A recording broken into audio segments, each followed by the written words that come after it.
I think it's a really great scope when it's working, and that's kind of the problem.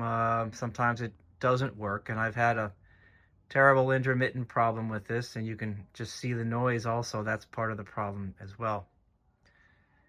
But I've gotten to be friends with it, so it's gotten a nickname here. This is the Sencore Megascope. Partly because, according to the Sencore datasheet, this is 31 pounds. And yeah, when you pick it up, it's a beast.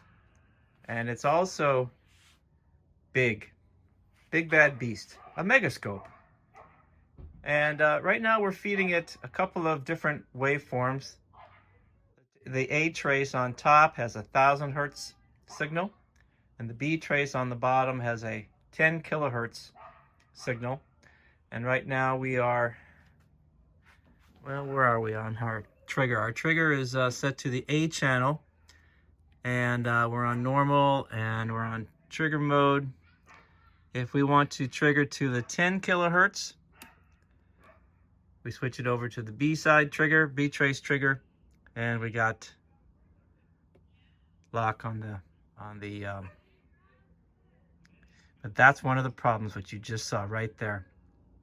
This is an intermittent problem that's been going on with this scope ever since I got it.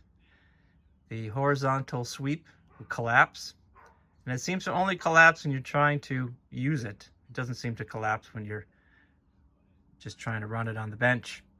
And I've taken this beast apart so many times, resoldering connections, jiggling things, spraying contact cleaner in the connectors, and every time you think you got it, you put it back together and you don't got it. So this is one of the big problems, and you're also seeing this vertical instability. That's noise somewhere in one of the vertical amplifiers, or maybe noise coming off the power supply. So we got to fix all this stuff, because this is really a great scope when it's working, but it's absolutely useless at this point.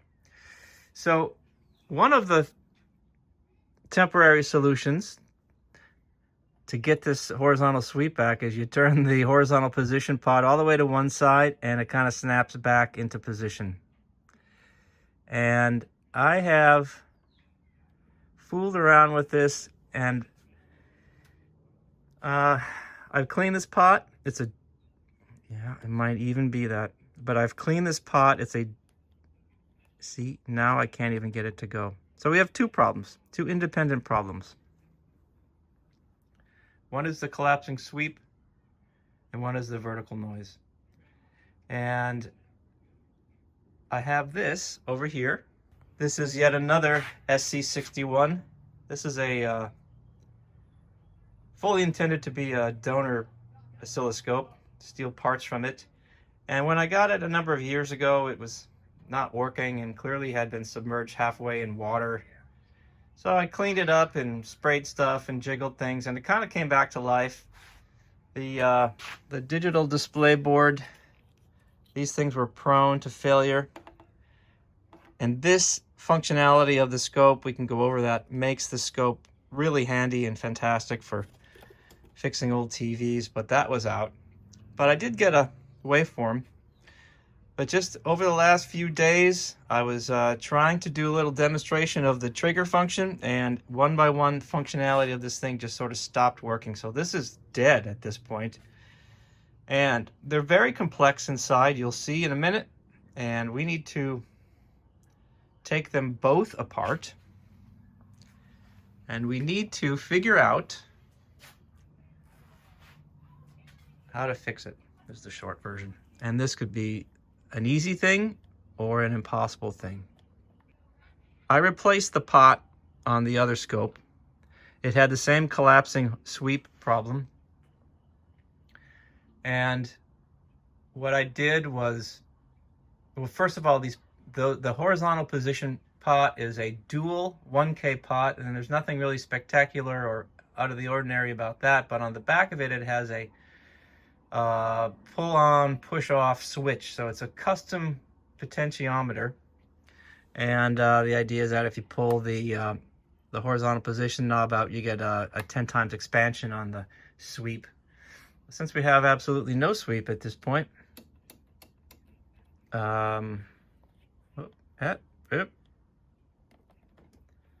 Before we take it apart, I just wanted to do the usual thing that everybody would do. So right now we're in the dual trace mode. If we go to channel A, you know, we can start to try some things. Vertical position works, but we're just looking for something that tells us something. And in channel B only mode, same kind of thing. We don't get anything that helps us. Horizontal sweep doesn't come back. I've jiggled things. This switch was kind of suspect at a point, the trigger switch, but that doesn't do anything either. So, all right, so there just literally isn't anything at this point that's going to restore the sweep. Chances are if I turn it off and it cools off or something, I don't know what happens, it will come back. It usually does. So it seems like this trigger switch is acting up. So we're gonna go in there. Oh, look at that. You know, this has got to be a big part of it, is the trigger.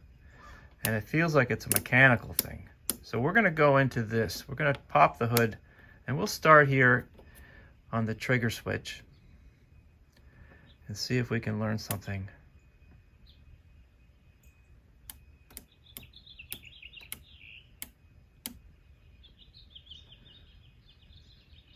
Okay. Good place to start as any. And if we go over here to our block diagram, yeah, look at this. We have a big block diagram. And what do we have here? These are our two inputs. And they remain separate. The A and B input remain separate. And they go into this vertical amplifier board. And it's at this point they become one. They're joined together, and we have our vertical output. It goes to the vertical deflection plates in the CRT. So I guess the signal's multiplexed into two waveforms back here, and this is where it gets amplified. Our trigger section is, I believe, down here. This is the trigger logic. And these are our switches. Trigger level, polarity, A and B. So it would be this switch right here. So it's adjacent to the 4000 board, the trigger board. So it's a good place to start. That's what we'll do. And then this is the horizontal sweep board. And the output of that travels up here and goes to the horizontal amplifier board. So right now look at that. We have a nice, strong looking waveform. Sweep works again. Lock on to our B trigger, and this is where it gets funky. Or is it the level? You know, here's the level. Okay, so we're locked onto our B channel, 10,000 hertz. Let's go to our frequency counter on the B channel, and that shows us, yep, that's our frequency. And let's go to our A channel. We're locked onto that, 1,000 hertz. All right, well, let's look at this. I don't know, but let's look at that switch. I have not ever sprayed that switch. Well, the Megascope is pretty easy to take apart. I think they really figured this was going to be a device that needed some service at some point. 2 screws on each side, and the whole case just slides up. You don't have to pull knobs off. So I'm just going to give you a little tour of the Megascope here. This is what it is. And all the boards should have somewhere the board number,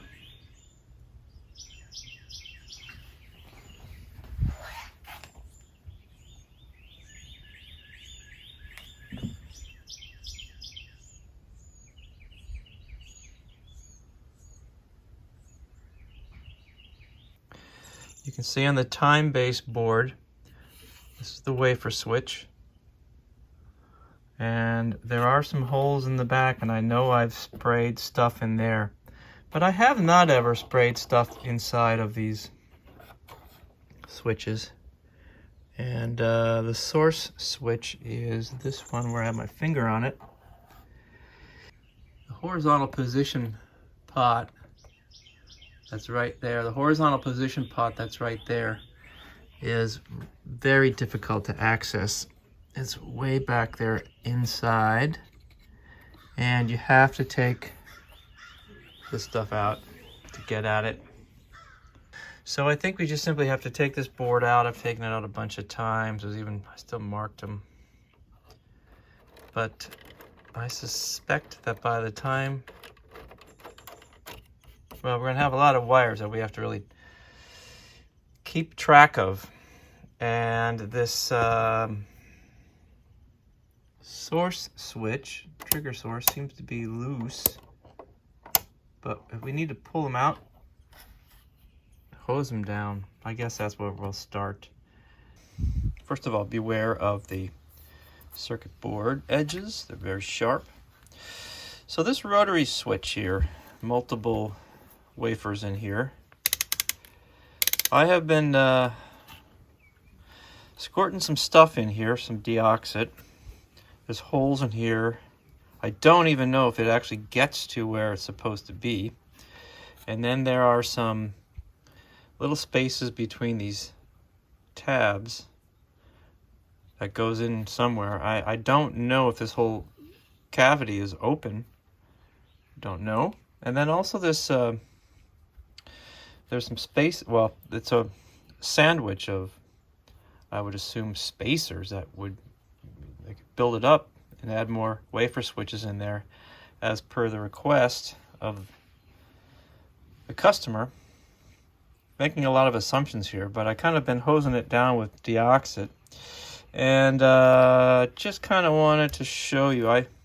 Sometimes I buy these snack packs of deoxit, different deoxits. There's the red and the yellow and the green. Green is for plastic, I think, and I would put them in these medical syringes actually, and work it in. I don't know if this is the right stuff for this application, but I took one of these things with the pointy thing on. And I even, so I was trying to get,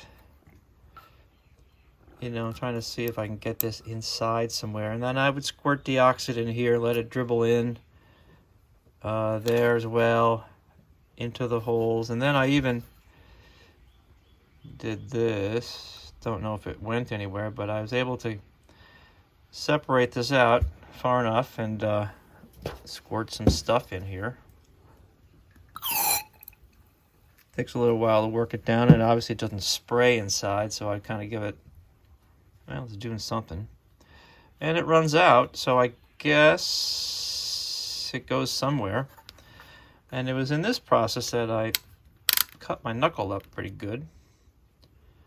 So I don't know if what I just did has done anything to clean these contacts. But like I said, let's see, beware of this. I've fooled around with this rotary switch quite a few times. Make the assumption that we clean those contacts in there. I don't think that there's anything wrong with this board at all. I never really did find any bad solder joints. So we're going to put this off to the side. Megascope here. So this is our trigger source selector switch right in there. And I'm going to cut some of these zip ties. Open this up a bit.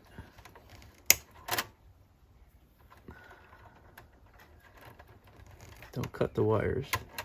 No. Super good. I pulled the nut off of the switch from the front, and I believe this comes off the connector like that, and this should come up to here.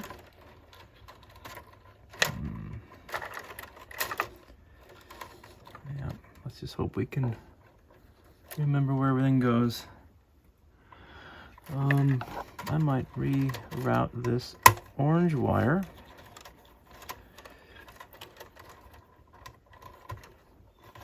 Okay, look at that. Hey.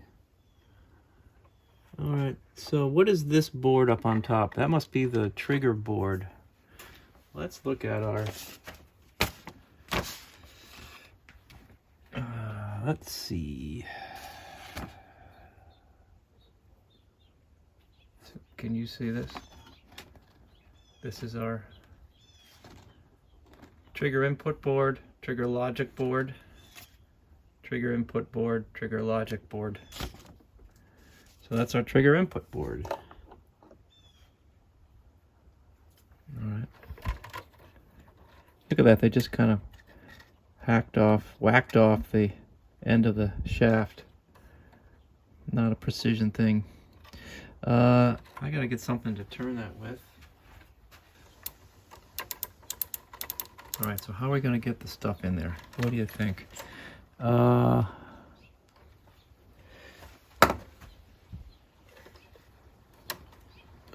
Does this open up? And if it did, do we even want to try to do that? Probably don't want to try to do that. We can take our magic stuff and I don't know, does that go through? I don't know. Try? Wait, let me get some. Let's make a good choice, not a bad choice. I don't know if this even gets into the switch. Let's see.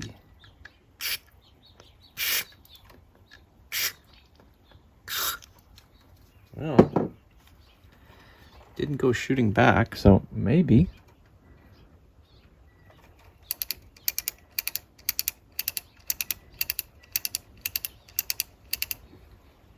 There's a washer. Does that come out? Allow access. Axis of evil.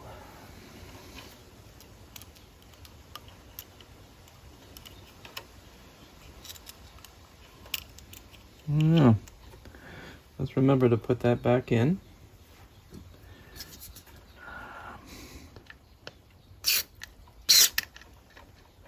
I think maybe we're approaching the overdone part of this conversation.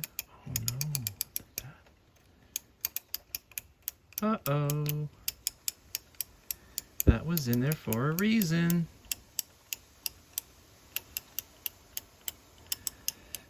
Note to self, don't take that out. What that does... Oh no. That establishes a stop position. Uh-oh. Note to self. Now how are we going to fix this one? No, I didn't mark it. Of course I didn't. Let's look at the video. Maybe we can see from the video. I think I got it back.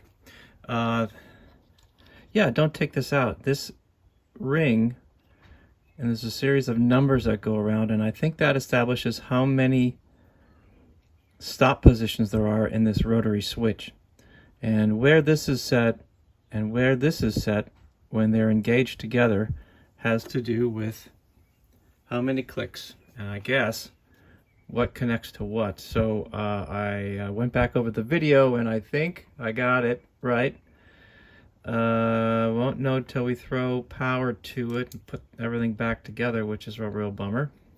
But there are 4 positions. So all the way over to counterclockwise is channel A, channel B. This would be the next one over is the AC line frequency sync, and then the external sync for like the TV trigger input. So there's 4 positions and the stops are correct, and in the process of fooling around with this, trying to get it back together, it seemed like this was the only place it could be. So yeah, don't take that out. But we learned something. Anyway, I've hosed it with deoxit, and so I guess we'll put this washer back on. Guess I should have looked at how this went in there too. A lot of woulda, shoulda, couldas today. I guess I'll look at the video again and see if that is correct with that. Okay.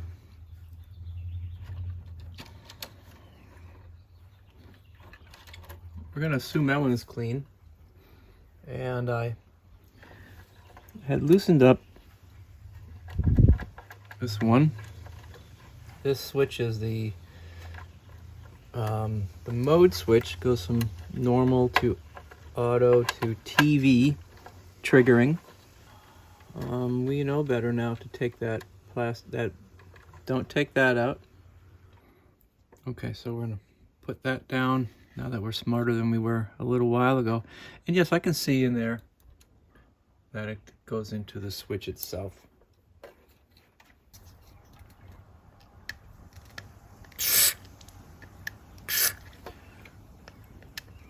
Don't use too much. Okay, I won't. 3 position.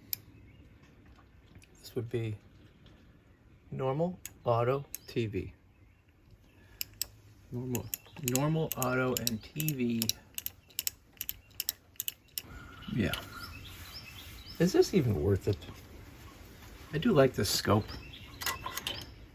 If we get this working, we'll go over some of these functions on it. Why a person might rationalize trying to bring an old scope like this back to life. And I'm just gonna squirt something in this. There's no place to squirt something in. The polarity switch is what I guess you gotta pull it out to get at the front where you can squirt the stuff in it. And then this one would be the level control. Enough stuff that's already leaked in there. Push button controls for the Sencore really did put some effort into a line of products intended for fixing old TVs. Well, they weren't old then. They're old now. Well, I feel like we have to put this time-based board back in here to verify that the switch is correctly positioned before we go any further. And so that's what we're going to do. We're going to put this back in. I turned it around so we can get better access at this. We got to hook all this stuff back up. So let's look at the bottom layer of connectors first. I need more light in here, don't I? Maybe a little bit better. All right, we'll put this bottom one on. I'm glad I did mark these before. And as I had mentioned, there are some color codes. So the color of the connectors are similar to both ends. And the shape of the wire kind of also guides you into where things should be. I didn't screw this board down yet, did I? So maybe we should do that first. I think that's a really good idea. So the board drops into, there are some recesses. And they correspond with parts of the board that are the ground. So the board gets grounded to the chassis of the scope where it sits, at least partially, and then it gets screwed in to these standoffs, which are part of the chassis as well. So everything shows up grounded. Yeah, and this one goes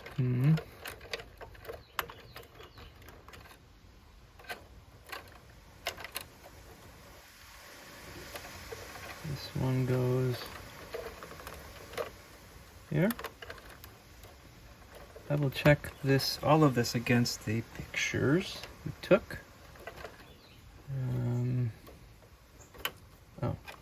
Oh, okay. This goes there and there. And then, okay. All right. These wires need to go behind the board.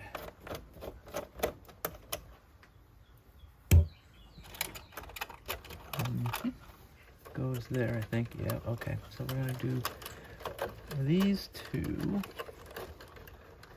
Once we get this back together and turned on, if there's still some funny business, we can jiggle some of these wires. But these connectors, I want to say they were pretty common in the 80s or 90s, where the wire just gets pressed into this, and it bites past the insulation and into the conductor.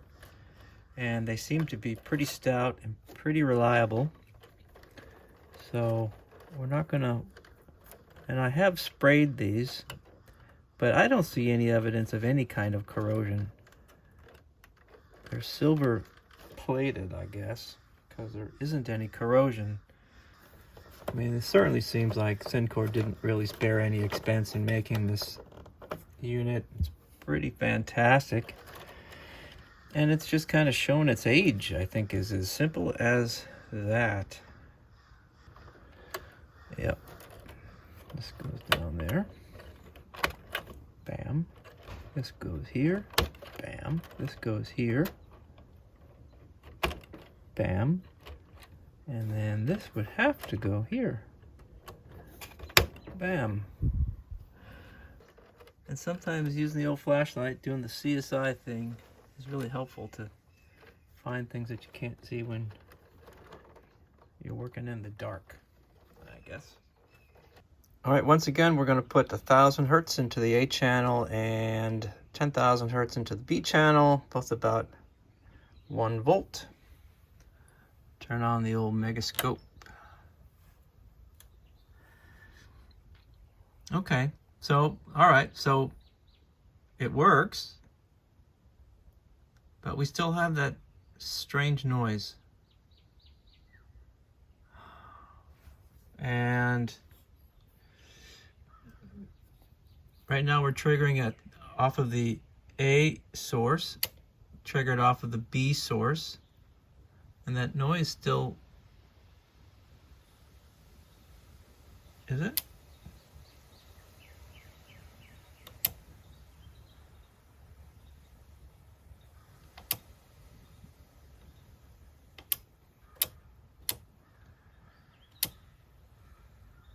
What happens if we swap these around?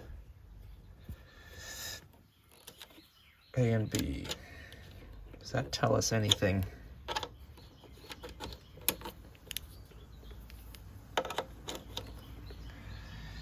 And our trigger would be opposite. So we're triggering off of A right now. Triggering off of B. I decided to paint with a bigger brush. So I took that time-based board, which is also the horizontal sweep board, out, as well as removing the horizontal position pot right there. I was going to swap both of those things with the parts from the donor chassis, just to see if it makes a difference. So all the way over here at the other side of the garage we have, this is our donor chassis. And I removed the horizontal position pot from here also. So with these horizontal position pots, they have these knobs on the end of them, and they have these eensy weensy set screws. Allen head set screws. And between the wrench itself and the actual screw, they always get stripped. The inside is rounded out, the edge of the tool is rounded, and then you end up grabbing one of these flat blade screwdrivers and you end up jamming it into the opening of the screw to force it out. And usually you can do that. But if you're not careful, you jam it into your thumb instead of the opening of the set screw. So yeah, really be careful. Don't do it when you're aggravated or when you're talking to somebody, because that's what happens. So I just wanted to show you this horizontal position pot. This is the one that I had rebuilt. And it's a dual 1K pot. And on the back of it is this switch assembly. And it is a pull-on for a 10 times sweep, and it's a push for normal sweep, and that works fine.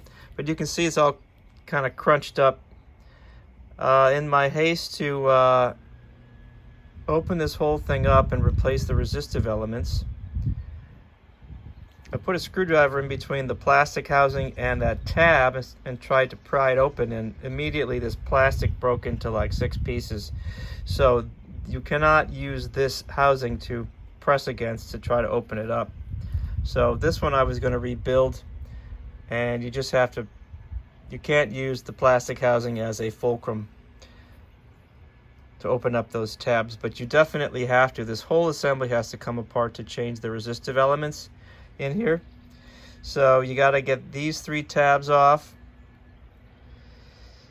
and you have to get the tab in front off, and you take it apart from end to end, and then once you get inside, you've got to take this apart also. So it's a involved process. It's several hours, maybe even longer, to get it all apart. That's how I solved the problem with the horizontal position pot on the part set. I got a couple of these, well, more like a bunch of these from the internet. These are 1K pots made by the same manufacturer. This number here, this R137, is actually the manufacturer's number, and I confirmed that the control that was inside that scope was made by this company, R137. I believe it's a company called CTS. So these resistive elements, actually, once I take these controls apart, the resistive elements actually dropped right back into the dual pot arrangement on that scope, but these were not so hot. And then once I made the commitment to take it all apart and I had these parts, then it was just a matter of spending a bunch of time and going from there. This board that we had in Megascope, this is the one that we were trying to clean up, squirt the stuff in. This is the board that's not been cleaned or modified in any way from the donor chassis. And I'm not going to do anything to this. I'm just going to put it in. And for the most part, it looks like it's nearly identical. The part number is the same. It's entirely possible that one of these transistors is noisy, and that's causing some of the noise on the horizontal sweep, possibly the collapse. But I think that us working on that rotary switch is a big part of it, and then this will eliminate any question about that as well. So let's do that. We're going to put this and this in Megascope. We have to put this horizontal pot assembly into the chassis first before we do anything else. So to get to it, to change it, to work on it, you really have to take a lot of this out. You have to take that board out and get this on here. I wonder if this has stopped bleeding, that I can take this bandage off. These pliers, which of course would be the wrong tool to use, but I'm going to do it anyway. Maybe that's why I have all these cuts on my hand. Probably. That's the slot that the board drops into. And there's also one down there. Well, I'd say it isn't working any worse. And right before I turned the camera on, there was all kinds of vertical noise that came back. So I don't know, I guess if I just had a camera running all the time, it would work fine. But this is the trigger. So it's triggering off B, the B channel, which is a 10,000 hertz signal, and then triggering off A, which is a 1,000 hertz. A is on the bottom. Well, these are the two low voltage power supplies, both of the scopes. And this one is from Megascope. And I was just fishing around and I saw some bakage from the top side. And so I took both boards out and flipped it over. And yeah, this is kind of ugly, actually. I mean, it worked. Both of them work. But there is this jumper wire and this trace is cut. And it looks like two of these diodes, these big ones, those are not from Sencore, no way. And so there was something funny business that went on this power supply. And the other one is much cleaner, although this one has somebody's modification on it. There's like a 2.2 microfarad capacitor between these two diodes. However, on the underside, it's much cleaner. But what's interesting is that if you look at it from this perspective, this jumper wire must have been part of Sencore, and these cut traces must have been from the factory. So that kind of surprised me. But the jumpers go to the same places, and as I look at the connectors, they don't look particularly bad. The solder joints don't look bad. I might touch them up anyway. And this is the one from Megascope, and it's, you know, it's ugly. And I'll probably touch them both up, but they both work.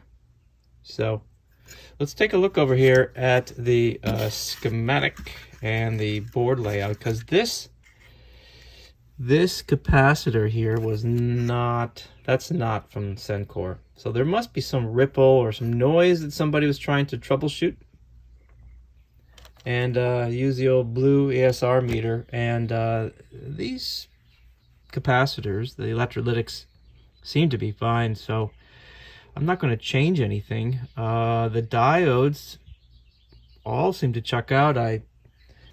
Yeah, it's all right. What I did notice is that it's where these heat sinks were riveted to the board really crowded these the area for these big power diodes. And there's 4 or 5 different voltages that come out of here. There's 4 different bridge rectifiers, and there's regulators. There's an 8 volt and a 100 and something volt rail, and so on. So, well, this is the schematic of the low voltage supply, and here are the diodes. It doesn't show any capacitor from Sencore that would be there. So yeah, that's somebody's aftermarket modification. And go down to the schematic for this. So this would be the schematic for this board, and you can see there's quite a few different voltages. There's a -8, a +8, fully regulated. Full wave rectifier for that rail. There's a +12, a -90, a +145, a +33, a +40. So there's all kinds of stuff going on in this board. So there's 3 bridge rectifiers, regulators. But you can see these are from Sencore. Those diodes, those big diodes right there, are from Sencore, and they were crowded. They're crowded in here because of the way this heatsink mounts to the board. So, but that trace, the trace that's cut on both of them, it's kind of weird. I'm just sort of surprised by seeing that. So, and I'll touch up these connectors. Well, I refloated the diodes on this board, and I had to get some of this insulation off to get it to flow. I don't know what solder that Sencore used, but it really took a lot of heat to get it to flow. Probably best, given what these diodes do. Anyway, it's kind of ugly. But I checked all the diodes, they're fine, and touched up the connectors everywhere. So, not the prettiest thing in the world, but I understand. And so you can see then the other board, I haven't gotten to this one yet, but someone else had the same problem of getting the solder to flow on this board. But I wanted to show you this capacitor that I took out of here. The capacitor was in between the anode and cathode of these two, oops, that's heat sink compound. The anode and cathode of these two diodes. It was just kind of floating in there. A 2.2 at 63 volts. Polycon. Anyway, I tested it. 64 picofarads. So this isn't the capacitor anymore. It wasn't doing anybody any good. It's almost like it's a short. The ESR meter said, no way, Jose, also. So, and the DMM said the same thing, that this isn't a capacitor. So, yeah. This is the power supply from the donor chassis. This board to the right of the low voltage supply is the high voltage supply. And you can see over here, this control is the intensity. So this adjusts the brightness of the trace on the screen. This is our flyback, and then this is our high voltage supply. I believe it's a tripler. There's a tripler in here. So that seems to work just fine. We're going to leave that alone. I didn't see any noise from the focus control or the intensity control, but I just want to show you that this is also the on-off switch. So like a lot of these Sencore control devices, there's a pot, and then this is the switch. Maybe we'll squirt some stuff in there, a little lube. So this is now a 1000 hertz tone. We're upside down. 1000 hertz tone going into the 8 channel over there, and we are triggered from the 8 channel. So that's working all right, at least for now. That's the level, the trigger level. However, this is the old power supply again. And because I put our new old power supply in, this one, and the trigger didn't work, it was full of noise. I didn't check the rails, but some of the caps got hot, so this is no good. Something's funny in here. So I put the old board back in. I guess I'll take it out again. Maybe I'll put the new old board in and show you the noise, but it disrupted everything. So that would explain why the trigger didn't work on the donor set. And I'm not really sure. This is so ugly, that stuff back there, but I'll just reflow some of that stuff. But this board is working, and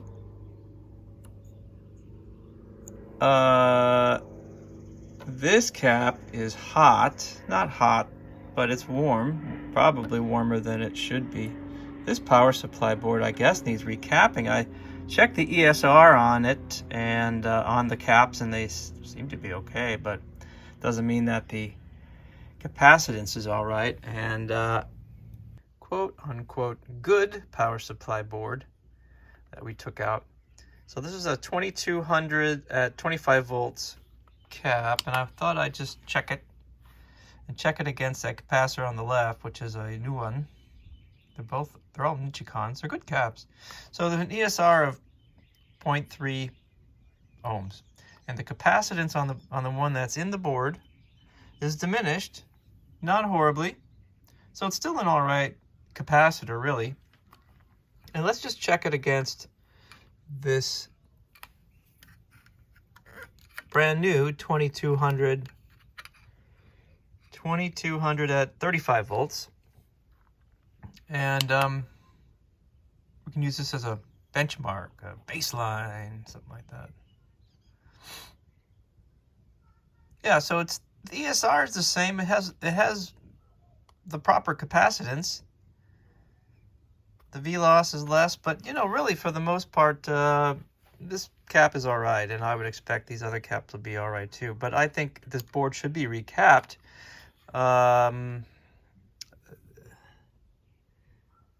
That stuff there is just so ugly. And the other board, where did I put it? Somewhere. The other board, obviously there's bigger. Oh, I know where I put it. I put it right here in the chassis. So we were gonna, I'll turn it on. I'll just show you what happens. And we can look at the voltages, but I don't know if I want to run this too long like this. Could do more damage than it's worth. Let's see what happens. Okay, so the trigger doesn't work. That's one of the big problems here. So, yeah, the trigger just doesn't work. And things work, the time base works, but the trigger doesn't. And that was the problem on the other chassis. So if we look at our, oh, I gotta set it for the right reading here. So let's do that. And let's go to our pin 1 and see what we have. Yeah, that's supposed to be 90, 143, 45. Those are correct-ish. 32, 13. So, okay, I'm gonna shut this off, but you get the idea. The trigger just doesn't work. So there's something in here.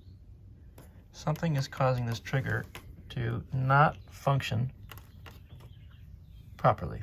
And we're triggered on the A line. Yep, okay. I'm gonna shut it down. And I replaced one of the caps. I had a cap in here. The others I'm gonna have to order. And I'll just spend some time cleaning up some of this garbage, because I don't know what else to do until we have, well, we got to have a clean power supply. I mean, that's ultimately, nothing's going to work without a clean power supply. And I don't know, maybe I'll take this out, look at it from the underside. Generally speaking, if there's going to be some bad solder traces in a power supply, it would be near or at a solder point where there is a power resistor. And I don't see that on this board. It looks just about right, I'd say. Our goal was to fix the collapsing horizontal sweep and the jittery vertical sweep. And it looks pretty darn good to me right now. This is upside down. So if we do this, whoa, we have monitoring the A channel right now. So we have 1,000 hertz, and the B channel now would be 10,000 hertz. And we have our, right now we have our trigger lock on the A channel, trigger lock to the B channel, 10,000. They say to always lock, if you have two different frequencies, to lock to the lowest frequency. And look at that. Bam! So this is, I mean, fixed, I guess. Pretty good. This is getting to that quit while we're ahead place. Whoa! So what would we do here? This is our low voltage power supply. This is the original one from the Megascope. I changed the cap here. I changed the cap here. I didn't have replacements for these. I don't really know how bad these were. I think they were probably okay, although I can't check leakage.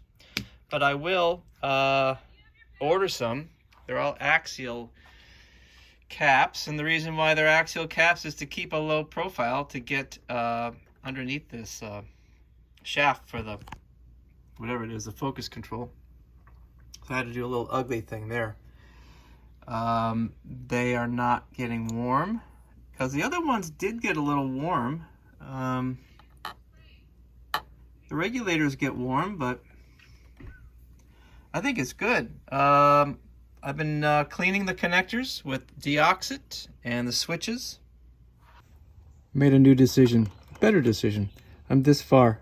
I absolutely should take this high voltage power supply board out and take a look at the bottom.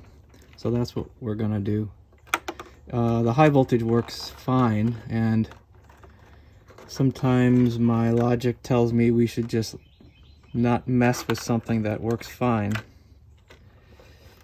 But it just seems like we won't mess with it. We'll just take a look at the bottom.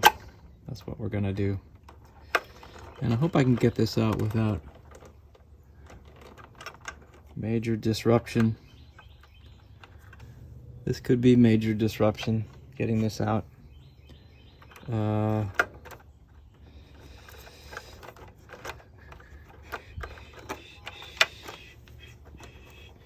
gonna pull this these two connectors off of the time base board just to give ourselves a little bit of slack. I'm assuming these are signal lines because they're insulated. Not insulated, they are shielded is what I meant. And I'm gonna pull this off. Oh God. Tell me we didn't break anything. No, we didn't.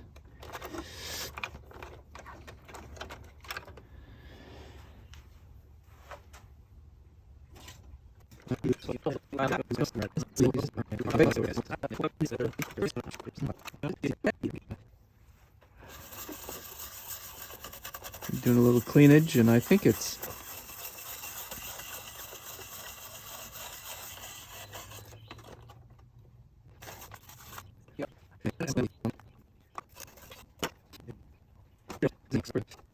I just cleaned this one up right here.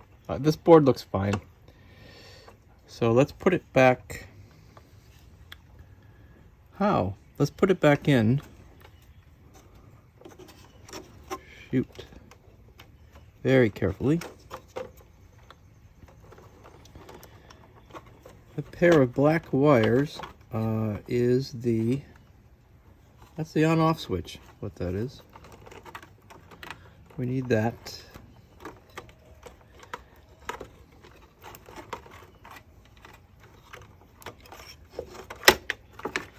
How are we going to put those connectors on? Oh, let's see if I can get at it.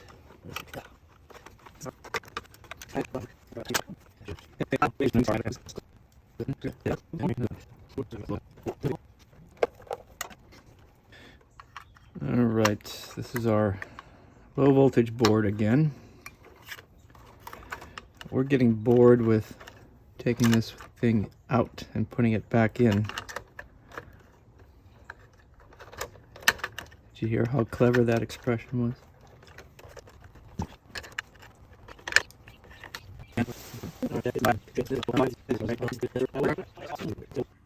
Well, I think we have everything back in order. Once again, this is our low voltage supply. A couple of new capacitors. These two are going to have to get swapped out. Have to order some. We just took out our high voltage board, inspected the bottom, just cleaned up one solder joint, but for the most part it was very clean. It wasn't even really dirty per se. And I'm pretty certain I got everything back hooked up properly, including these two signal lines that go to the horizontal sweep board, time base board. And let's see, this always is kind of a moment. And we don't know where our focus or our How do we have display? Yeah, so we have power. We see our display, so it's, we should have a, oh, there we do. Sure we do. We have set our focus. There we go. Okay, so this is perfect. This is the A channel because we're upside down. This is the B channel. We have our trigger over here on the A channel. I'm pretty certain of that. Yep. And if you have two different frequencies going into the unit, they say to lock on to the lowest one, trigger-wise. But our goal was to fix the collapsing horizontal sweep and to get rid of the vertical instability, the jitter. And I think we've solved that. It's pretty darn fantastic, actually. All right, so we're on the top. These boards, these two boards, these are what they call the input couplers. You have to pull these two connectors off to get this shield on and off. And this fits underneath this sheet metal. And I think this is where I had the majority of this noise, this vertical noise, was from this coupler right here, these connectors that I think these things were just dirty. So by reseating them a few times, squirting a little bit of deoxit in there, the vertical problem really nearly went away completely.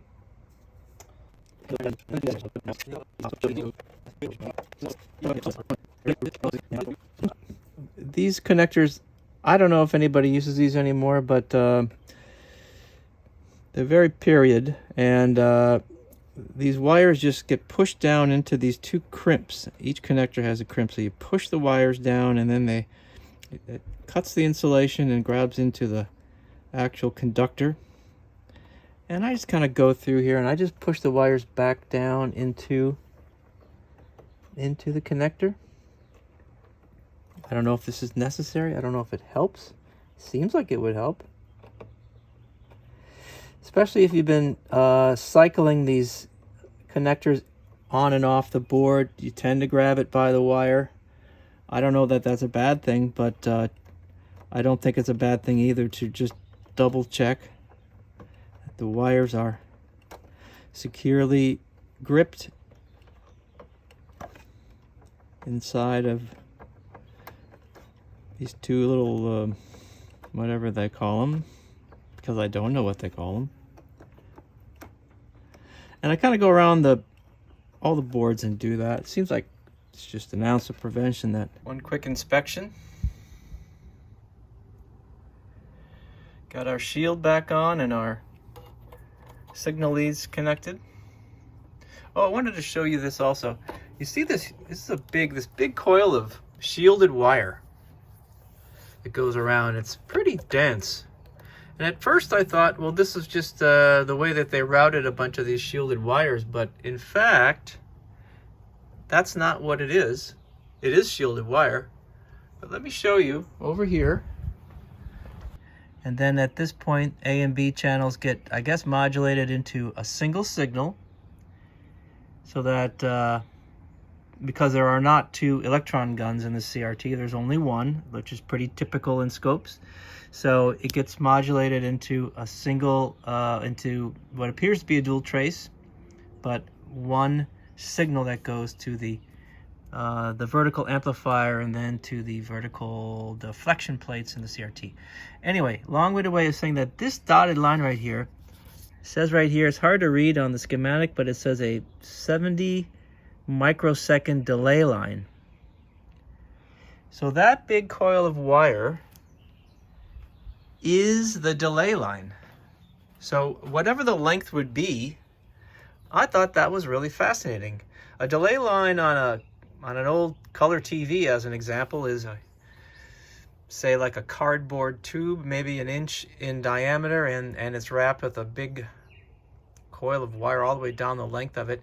And this is essentially that too. So whatever it is in length to make up 70 microseconds of delay, that's it. That's the delay line. It's just a big coil of shielded wire. So whatever it is, 186,000 miles a second. Translate that into microseconds. But it's a bunch of wire. So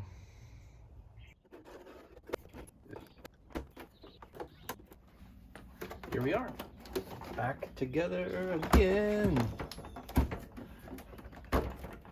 The Megascope. Sharp as a tack. Come up with another cliche. All right, well that's fantastic. That's fantastic. That's fantastic. I think we can do a little sweepage on this. Look. Yeah, a little sweepage. Let's go up to a faster sweepage. Look at that. Sweepage. I think I'm chasing a ghost. I think. So this spurious waveform is the 1000 hertz tone that we're putting into the A channel. However, it's out of phase by 180 degrees. And it's just a very strange thing. And if I take the ground from our chassis, and I come over here and I clip it to the jacket of the signal generator, the output, cleans the waveform up, and we have the correct peak to peak. And it's just odd to me. So, I mean, it's entirely possible that it's this input module. They both do it. So I wouldn't think that it is that. But, so if I take the output from the signal generator, and I put it in the output of the signal generator here. This is one of these all-in-one DMM oscilloscope packages. I've got 1000 hertz tone feeding the A channel, same probe, and it's totally clean. So this runs off batteries, and this runs off a power supply. It comes and plugs into a power strip, like a lot of things. So maybe there's noise. Maybe there's noise from this. And if I connect the B output into the B input, it seems to clean it up as well. So I don't know how to interpret what's going on. So let's take it for a test drive. I think that's the best way to see how the scope works. Let's go over here, because new tubes for the Zenith. And we're gonna put them in and try the scope, poke around in the chassis a little bit, see if it works fine. I guess that's the best way to do it. I got these tubes from Vacuum Tubes Incorporated in Orlando, Florida. I love ordering tubes from Jim. They've got literally any tube that I've ever asked for, and they're reasonably priced. And when you place an order, they're always in the mail the next day.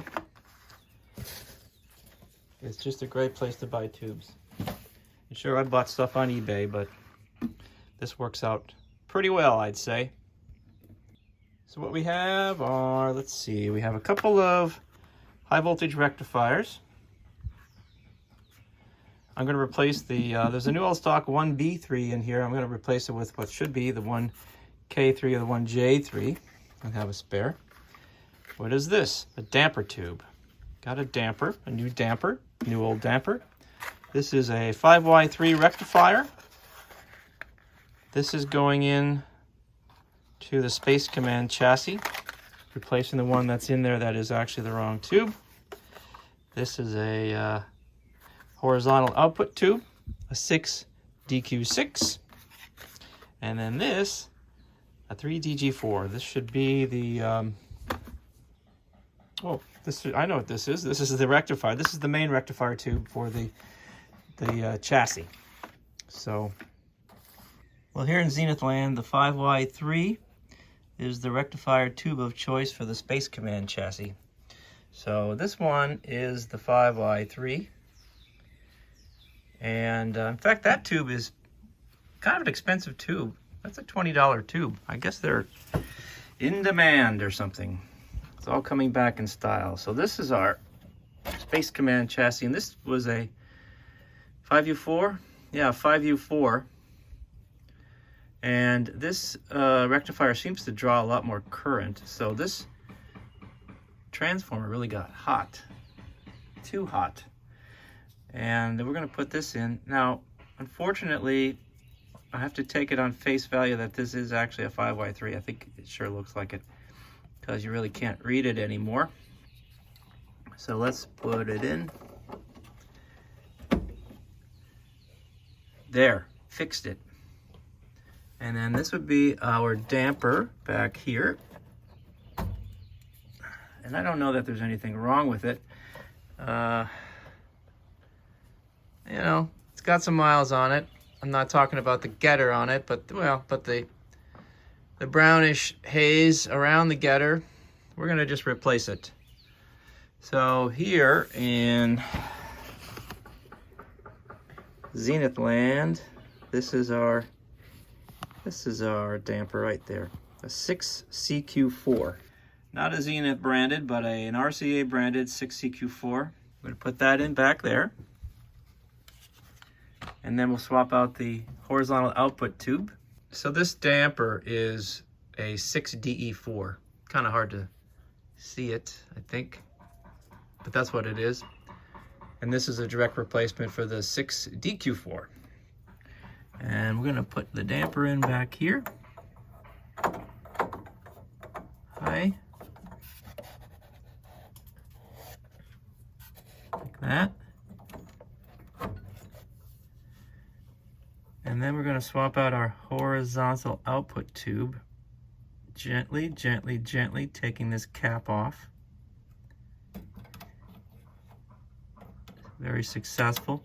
This wire is about as rigid as a coat hanger. So we're going to be kind of tender with this. Get the other hand in here to pull this out from the base. All right. So this is our, all right, so this is our 6DQ6. This is our horizontal output tube.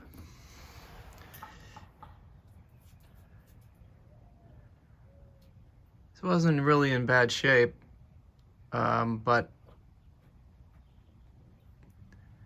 it seemed like we've come this far. Why not swap out the all-important tubes?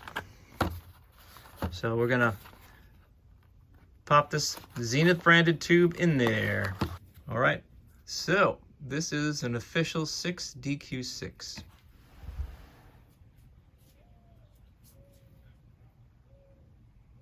The getter looks strong. Looks like it's never been used. It's supposed to be a new old stock tube. So let's put that in also.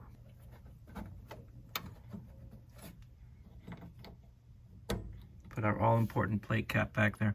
Okay, look at those repairs we just completed. Rectifier, damper, horizontal output.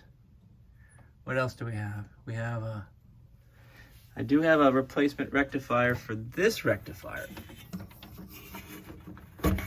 And this was not an expensive tube, so just decided to do it anyway. You know, it's got some miles on it. You can see the brown around the getter. So we're gonna replace that also. And now we have whatever, spares, I guess.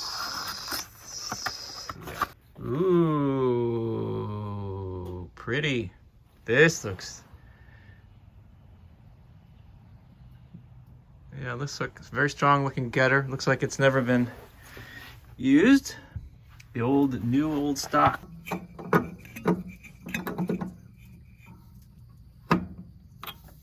All right. Tune up. And then the other last one is this high voltage rectifiers in here. We got to pop the lid off.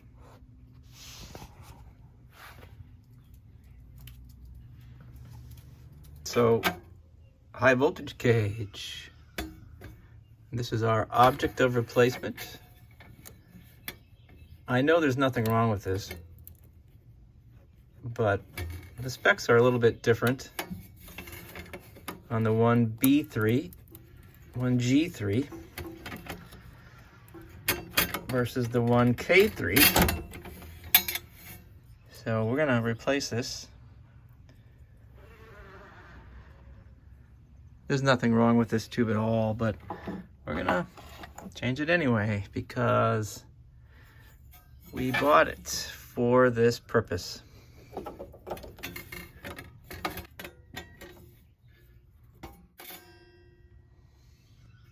How's it looking there? It's pretty good, like it was before. So we got our high voltage cage back together again. Everything looks good here. This was kind of loose. Replace the main rectifier.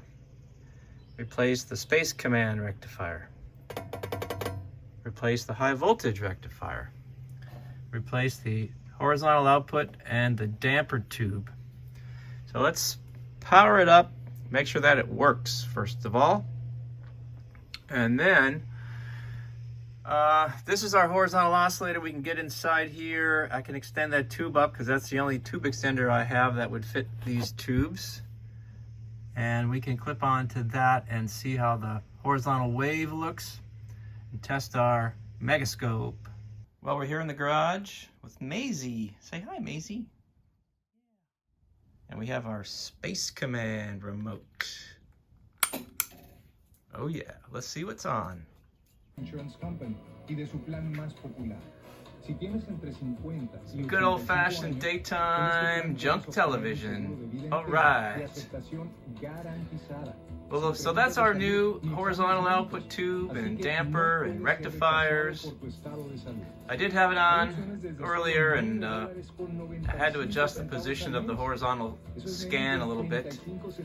Came up a little bit off to one side, but it's not a big deal. Fixed it on the back with the, mute that. Fixed it on the back with the position rings and the width sleeve on the picture tube.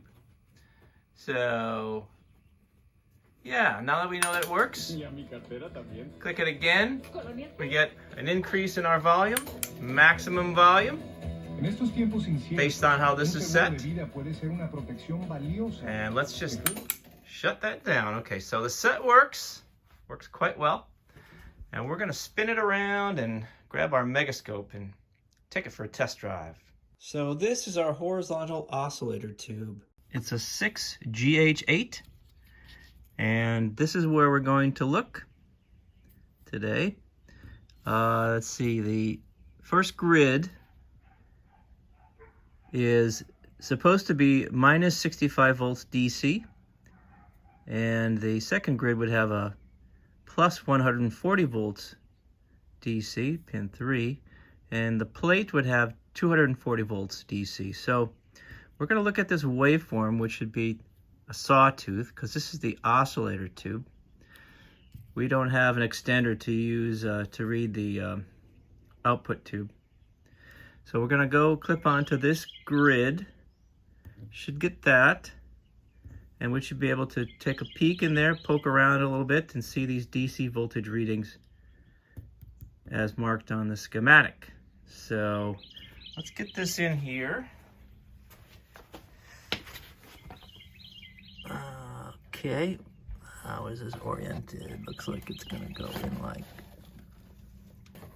yep. So pin 2, pin 6. So we can get our probes in there, plug it in. That works so much better when you plug it in. And I think it's on. It should come right up. Yep. Did we connect our antenna? We did not. Gotta connect our antenna. And we have a negative 55 volts DC.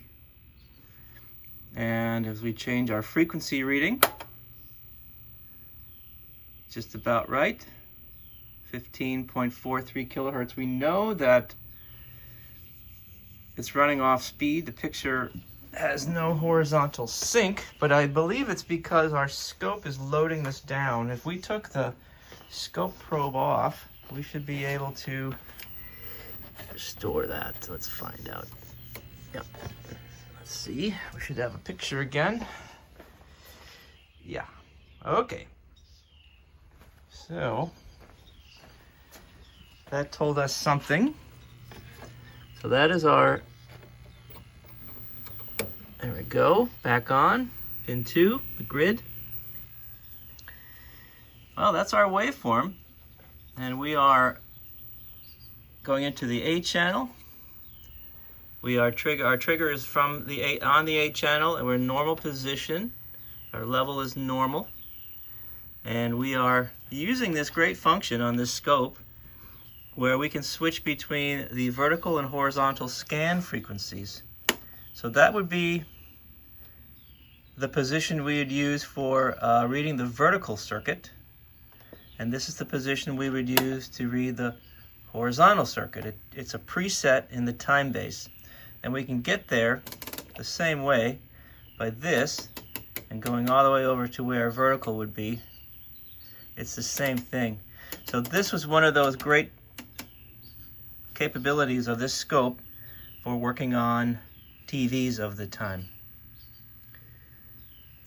And there's also an additional trigger here for TV mode. Now, it doesn't affect us now, but when you have complex waveforms, as an example, if we tapped right into the video detector, we'd have a mix of all kinds of frequencies in the composite video, and that would be a position you go into here on the trigger, and that would help find that sync. So it's really very super functional for fixing old TVs. So let's go in here. Let's look at our plate. The plate should have 240 volts on it.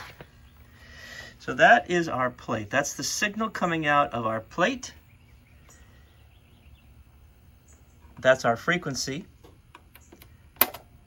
And that should be 231 volts. We said 240 volts. So that's great.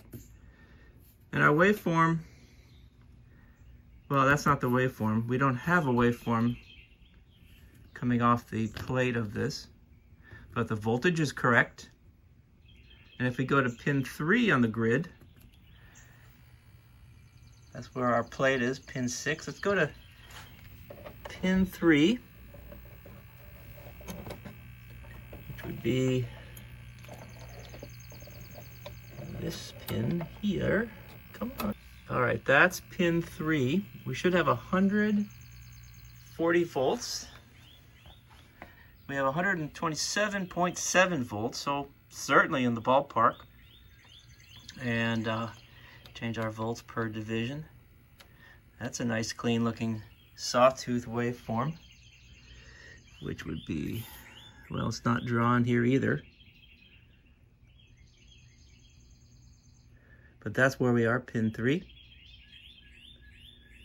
at 127 volts. So this is working pretty much the way it should. We have a nice stable vertical sweep. We have a nice, well, we have horizontal sweep, which is what we didn't have oftentimes before. So it looks pretty good. Really looks like this test drive is pretty complete here, successful. So this is our frequency again. 15.73 kilohertz, peak to peak volts, 12 volts peak to peak. We don't have a peak to peak reading here, so we don't know what it would be.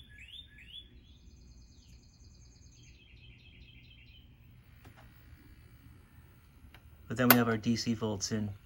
So you get the idea of this scope. It's got all kinds of capabilities that were designed specifically for poking around inside of old TVs, or at the time they weren't old, they were TVs.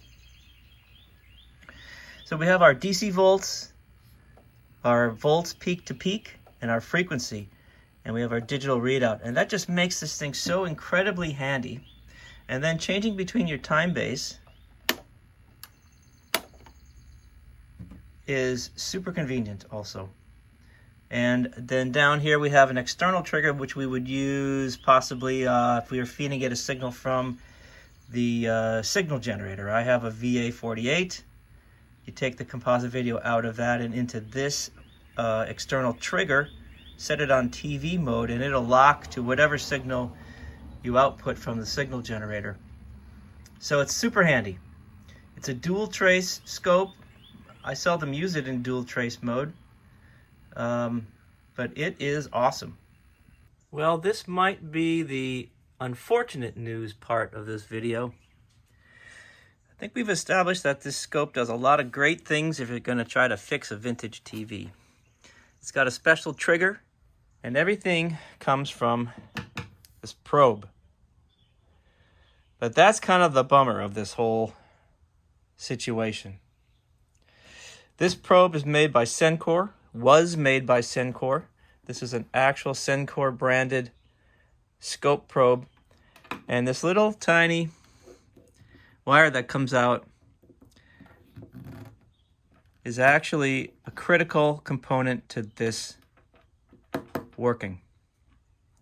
This is a special probe. Sencore did this for their scopes.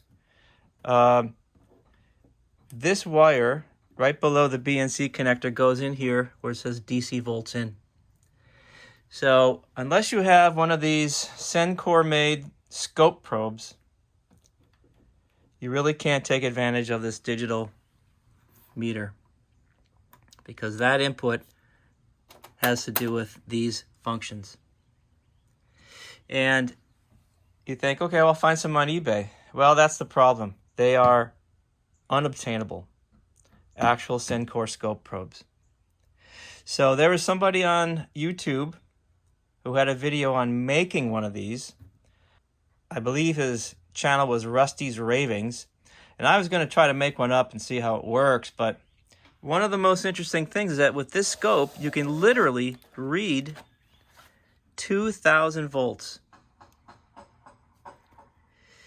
And you have to have this, well, a Sencore branded scope that has this DC volt output.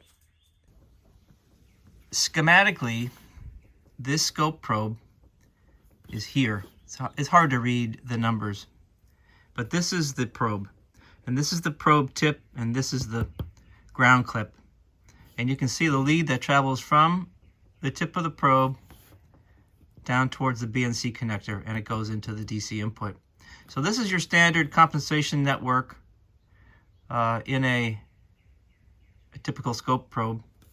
But from here, let's take a look at this. We have a 9, this is a typical 10 times scope probe. There's a 9 meg resistor in here that attenuates it and makes it a 10 times. And then it goes into the compensation network here in your typical BNC connector for a scope probe. But from the tip also is this 13.5 meg resistor. Travels down here. So I'm not sure, it's unclear in the Sencore documentation if this is a piece of resistance wire that measures 13.5 megs, or if this is a resistor. Now, the gentleman on YouTube that made one, he put some resistors up here by the BNC connector, but he did say that he's only read up to 60 volts DC with it. And the majority of these scope probes that come from the internet just are not made to read that kind of voltage. So proceed with caution.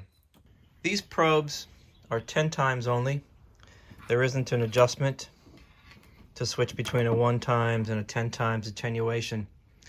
So all the readings on the Megascope are direct readings with a 10 times probe. And Sencore had made adapter modules or plug-in modules that had high voltage scope probes. You might be able to find one of those on eBay, but I use a separate meter for reading the high voltage on the picture tube. So I was lucky about 4 or 5 years ago I was able to find one of these on eBay, but I have looked since and I've never seen one for sale. Well, one thing, unfortunately, what you can't do is call Sencore and buy some parts for any of this stuff. I talked to somebody on the phone the other day at Sencore. It's still a company that exists in South Dakota. They still have American employees, but apparently a few years ago, the entire company was bought wholly by a Chinese company, and the new owners had no interest in any of their legacy equipment or parts. So he said they just clean the shelves off, and he didn't know whatever happened to the parts. And I don't think it really sounded like there was a lot of parts. I don't think Sencore ever made a lot of surplus probes for these devices. So Sencore's out. I've tried calling Probe Master and other places that make scope probes, and nobody has. In fact, they're even sort of confused when I mention this Sencore layout. You can see right there, 2000 volts. So I think we're forced to make our own. That's what I think. So good luck with that. Good luck with finding a scope probe, and good luck with getting your own megascope and getting it to work properly. It really does a lot. You can do so much inside an old TV. And I'll keep you posted on my experiments with making some of these probes. I'm surprised that you really can't buy scope probe parts per se. You can buy adapters, but you can't really find connectors that you can make. So anyway, good luck. Thanks for watching.